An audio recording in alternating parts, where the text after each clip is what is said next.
একটা বাস নিয়ন্ত্রণ হারিয়ে দৌলদিয়া ফেরিঘাটে জানি না কিসের কারণে, যতটুকু বুঝলাম ড্রাইভারের অবহেলার কারণে পদ্মা নদীর ভিতরে পুরো বাসটা গিয়ে পড়ে গেল।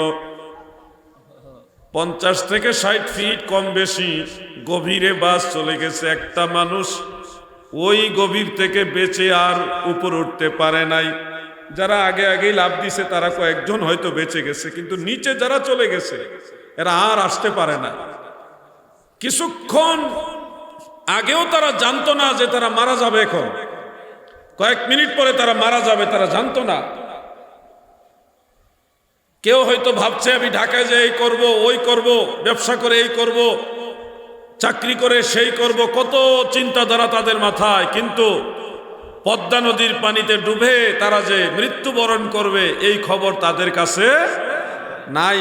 এই জন্যই বলছি, দুদিনের পরে যাহা যাবে চলে, সেই গিলটিও লটি পালটিলে, মিশে মোহ বসে জ্ঞান হারাইলে, নাহি বুঝে নিলে আক্ষেপে রসলো। আমরা সেই বাস যাত্রীদের মধ্যে যত মুমিন মুসলমান পানিতে ডুবে মারা গেছে তাদের আত্মার মাগফিরাত কামনা করি। এমনি তো হাদিস শরীফে আছে, যারা মুমিন বান্দারা যদি পানিতে ডুবে মারা যায় আল্লাহ তাআলা তাদেরকে শাহাদাতের দরজা নসিব করে। সুবহানাল্লাহ। তাদেরকে আল্লাহ তাআলা মাফ করে দিবেন। অতীতে গুনাহ খাতা থাকলে আল্লাহ দয়া করে গুলি মাফ করে জান্নাতবাসী হিসেবে কবুল করবেন। আমিন বলেন। ওয়ায়াগফিরু লিমান ইয়াশা ওয়া ইউআযযিবু মান ইয়াশা। যাকে খুশি আল্লাহ তাকে মাফ করে দেন, যাকে খুশি তাকে আযাব দেন। আল্লাহর আযাবকে ভয় করেন। আমাকে সহ আপনাদের সবাইকে নসিহত দিচ্ছি, আল্লাহর আযাবকে ভয় করেন। এমন এক ভয়ঙ্কর বিষয় যেটা মানুষ মৃত্যুর আগ পর্যন্ত টের পায় না। কিছু মানুষ মৃত্যুর আগে যখন সে মৃত্যু শয্যায় শায়িত কষ্টের সময়টা পার করে তখন সে টের পায়, কিন্তু তখনও অনেক দেরি হয়ে যায়। সময় হারায় কাঁদলে লাভ হবে না। সময় থাকতে আল্লাহর কাছে ক্ষমা চাও, আল্লাহর কাছে নত হয়ে যাও। আল্লাহর কাছে নত হওয়ার জন্যে অনেক বেশি টাকা খরচ করা লাগে না, অনেক বেশি ক্ষমতা থাকা লাগে না। মাওলার কাছে নত হয়ে গিয়ে যদি অন্তর থেকে একবার বলেন আস্তাগফিরুল্লাহ, এইটুকু বলেন, আমার আল্লাহ এতে খুশি। কত গুনাহ করেছেন, কত অন্যায় করেছেন, কত নাফরমানি করেছেন, কিন্তু আল্লাহ তাআলাকে খুশি করতে গেলে হৃদয় থেকে একবার বলতে হয় আস্তাগফিরুল্লাহ, ও আল্লাহ আমি ক্ষমা প্রার্থনা করছি, আমি আপনার কাছে তওবা করছি, ওয়া আতুবু ইলাইহি, সেই মহান প্রভুর কাছে তওবা করতেছি। এটুকু হৃদয় থেকে বলেন, আপনার গুনাহ খাতা মাফ করে দিবে কে? যুবক ভাইয়েরা আমার, আপনাদের খেদমতে একটা কথা বলি, মাফ পাওয়ার অনেক রাস্তা আছে। একটা রাস্তা আপনারা শুনুন, সহিহ বুখারীর মধ্যে উল্লেখ, যুবকদের উদ্দেশ্যে বলছি। সহিহ বুখারীর মধ্যে উল্লেখ, একজন ব্যক্তি ছিল যিনি 99টা মানুষকে হত্যা করেছিল। তার ভিতরে একটা অনুশোচনা আসছিল, আরে আমি তো অনেক বেশি পাপ করেছি, আমাকে হয়তো আল্লাহ মাফ করবে না। একটা ভয় আসলো যে আমি তো অনেক বেশি গুনাহ করছি। তখন একজন ছোটখাটো মৌলবী সাহেব ওনার কাছে গেছে, গিয়ে বলতেছে আমি তো এই পাপ করছি, আমাকে কি আল্লাহ মাফ করবে? ছোট মৌলবী সাহেব ধর্ম সম্পর্কে ভালো জানতো না, অল্প অল্প জানতো। তো উনি আবার ওই এতগুলি গুনাহ করছে দিকে উনি একটু বেশি বুজুর্গি দেখাইতে যায়, কয় আপনি এত গুনাহ করছেন আবার মাফ চাইতে আসছেন, আপনাকে আল্লাহ কখনো মাফ করবে না। এই কথা শোনার পরে ওই অপরাধী লোকটা আরো রেগে গেল, মাফ যখন করবো না তোরেও রাখতাম না। শেষ করে লাইছে, ওনারও বরাবর 100 হইছে, নাউজুবিল্লাহ। কিন্তু এবার তার ভিতরে আরো বেশি অনুশোচনা জাগ্রত হলো, এত অনুশোচনা যে আমি তো আগে সাধারণ মানুষকে দুনিয়া থেকে বিদায় করছি, এবার তো মৌলভী সাহেবরে বিদায় করছে, আমারও তো আল্লাহ এবার মাফই করবো না, যেহেতু আল্লাহর ধর্মের একজন বিশেষ লোককে আমি হত্যা করেছি, নাউজুবিল্লাহ। তো এই কথা চিন্তা করতে করতে তারপরও তার ভিতরে একটা হতাশা, কি করা যায়, কি করা যায়, কোথায় গেলে মাফ পাবো। একজন বয়োজ্যেষ্ঠ মুরব্বী, যে ধার্মিক বয়োজ্যেষ্ঠ, যাকে শায়েক বলা হয়, আমাদের দেশে তো শায়েক শব্দটা একটা ভিন্ন ঘরানার আলেমদের দিকে নিয়ে যাচ্ছে। আসলে শায়েখ হলো যিনি ধর্মীয় জ্ঞানে জ্ঞানী এবং বয়োজ্যেষ্ঠ, তাকে বলা হয় শায়েখ। ধর্মীয় জ্ঞানে জ্ঞানী এবং বয়োজ্যেষ্ঠ, তাকে বলা হয় কি? শায়েখ। শায়েখ এই সলিমুদ্দিন কলিমুদ্দিন যারা আছে ঘুমটা দিয়ে বসে থাকে, পাগড়ি নাই মাথায়, এরা কিন্তু অরিজিনাল শায়েখ না। অরিজিনাল শায়েখ হলো তারা যারা আহলুস সুন্নাহ ওয়াল জামাতের আকীদা লালন করে এবং রাসূল করিম সাল্লাল্লাহু আলাইহি ওয়াসাল্লামের সুন্নতের উপরে জিন্দেগি করে, নবীর তরিকার ভিতরে চলে, ইলমে দ্বীন ইলমে আসরার সম্পর্কে জানে, বয়সেও মোটামুটি জ্যেষ্ঠ, ওই ধরনের ব্যক্তিদেরকে বলা হয় শায়েখ।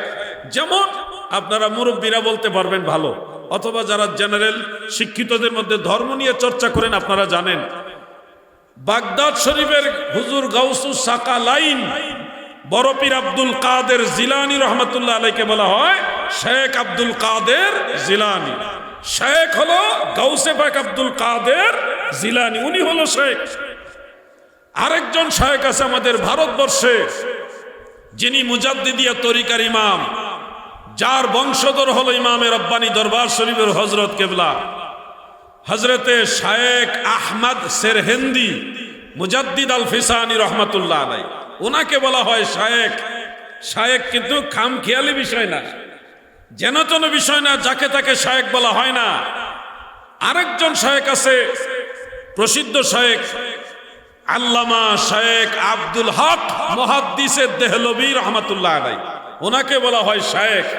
এরকম আরো অনেক বড় বড় শায়েখ আছে যারা জ্ঞানে গুণে যোগ্যতায় বয়সে সর্ব বিষয়ে যোগ্যতা সম্পন্ন, তাকওয়া সম্পন্ন, এই ধরনের ব্যক্তিদেরকে বলা হয় শায়েখ।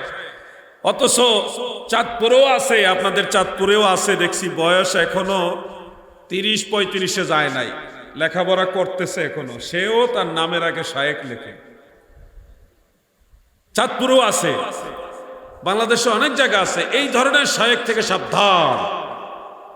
শায়েখ যারা অরিজিনাল তাদেরকে অনুসরণ করবেন, তাহলে বিভ্রান্তি ছড়াবে না। প্রিয় ভাই আমার, ওই গুনাহগার ব্যক্তি মনে আসেনি, ওই গুনাহগার ব্যক্তি একজন শায়েখের কাছে গেল, যিনি ধর্মীয় জ্ঞানে জ্ঞানী এবং আমলদার, বয়োজ্যেষ্ঠ মুরব্বী। ওনার কাছে গিয়ে বলে, আমি এই অন্যায় করেছি, আমার কি ক্ষমা পাওয়ার কোনো রাস্তা আসেনি?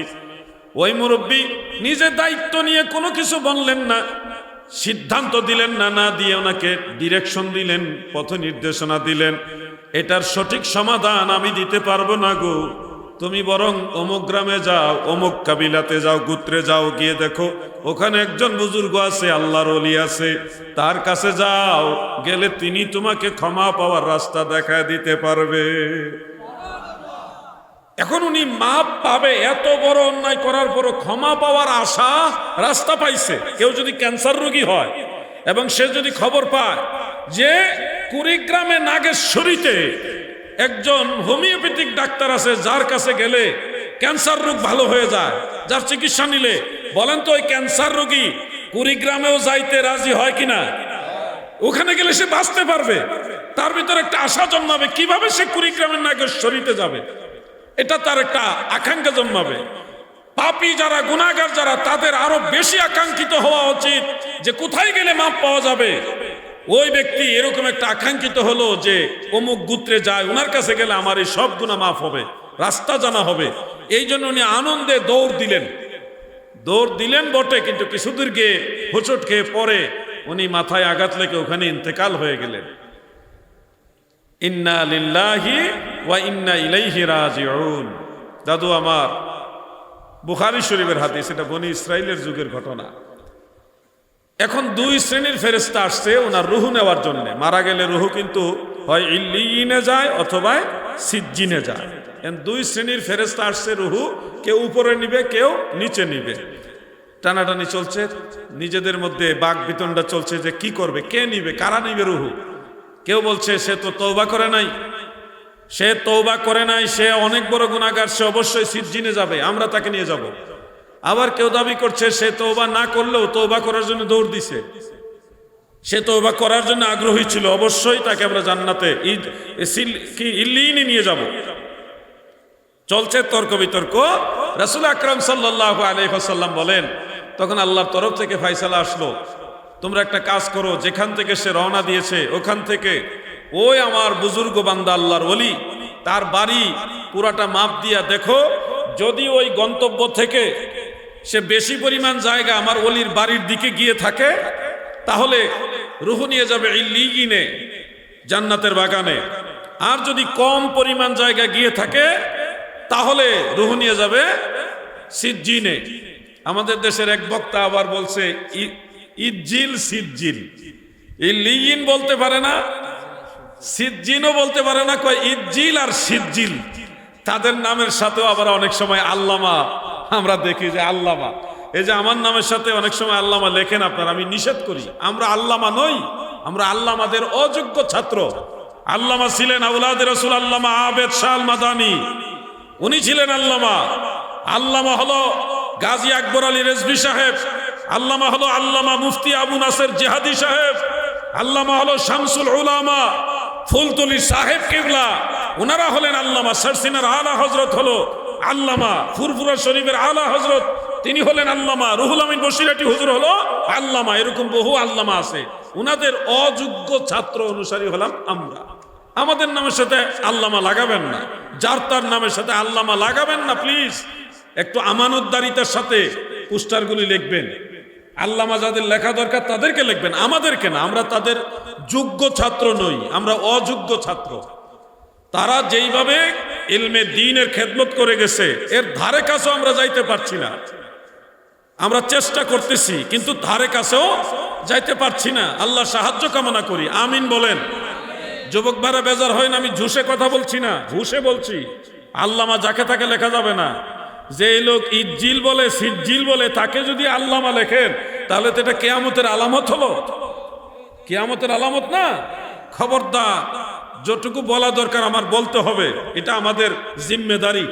মদিনাওয়ালার গোলামি যে করি এটা আমাদের পক্ষ থেকে একটা দায়িত্ব, আপনাদেরকে সঠিক মেসেজ দেওয়া। প্রিয় ভাই আমার, মহান আল্লাহ তাআলা ফেরেশতাদেরকে বললেন, গন্তব্যস্থল থেকে আমার অলির বাড়ি পর্যন্ত মাপ দিয়ে যদি বেশি পরিমাণ জায়গা যায় রূহ নিয়ে যাবে ইল্লিয়িনের মধ্যে। শব্দটা হলো ইল্লিয়িন। আমরা বুঝার জন্য অনেক সময় ইল্লিন বলি, অসুবিধা নাই, বুঝার স্বার্থে অনেক শব্দ মাঝখানে তালিল করা যায়, এটা বিধান আছে গ্রামাটিক্যালি, খুব মনোযোগ দিয়ে শুনেন। তো মাপ দিবে কিন্তু জমিনকে আল্লাহ তাআলা এলহাম করে দিলেন, হে জমিন, আমার বান্দা আমার কাছে মাপ পাওয়ার জন্য দৌড় দিছিল, অমুক জায়গায় গেলে আমি আল্লাহ মাফ করব, এই আশায় সে দৌড় দিছে। তার এই আশাটা, তার এই যে মনের আশা এবং তার দৌড়টা আমার কাছে খুব পছন্দ হয়েছে। হ্যাঁ জমিন, আমি মালিকের হুকুম, তুমি এদিকে প্রশস্ত হয়ে যাও, ওইদিকে সংকুচিত হয়ে যাও। গেছিল কম জায়গা কিন্তু আল্লাহর দয়ায়, আল্লাহ খুশি হওয়ার কারণে কম জায়গা বেশি হয়ে গেছে, বেশি জায়গা কম হয়ে গেছে। অনেক সময় দেখবেন রাতের বেলায় অল্প সময়, দিনের বেলায় যত টাইম লাগে একটা জায়গা পার হইতে, রাতের বেলা অত টাইম লাগে না, বরকত হয়, ভিন্নভাবে বরকত হয়। চাক্কা তো ঘুরে, গাড়িরও ঘুরে, পাও চলে, কিন্তু এরপরও দেখা যায় কিছু কিছু ক্ষেত্রে বরকত হয়। আমার দাদু ভাইরা গো মাপ দিয়া এবার জমিন বেশি পরিমাণ দেখা গেল, যাওয়ার জায়গাটা বেশি পাইল, রূহ নিয়ে গেল ইল্লিয়িনের মধ্যে। এই ঘটনা বলার মূল উদ্দেশ্য হলো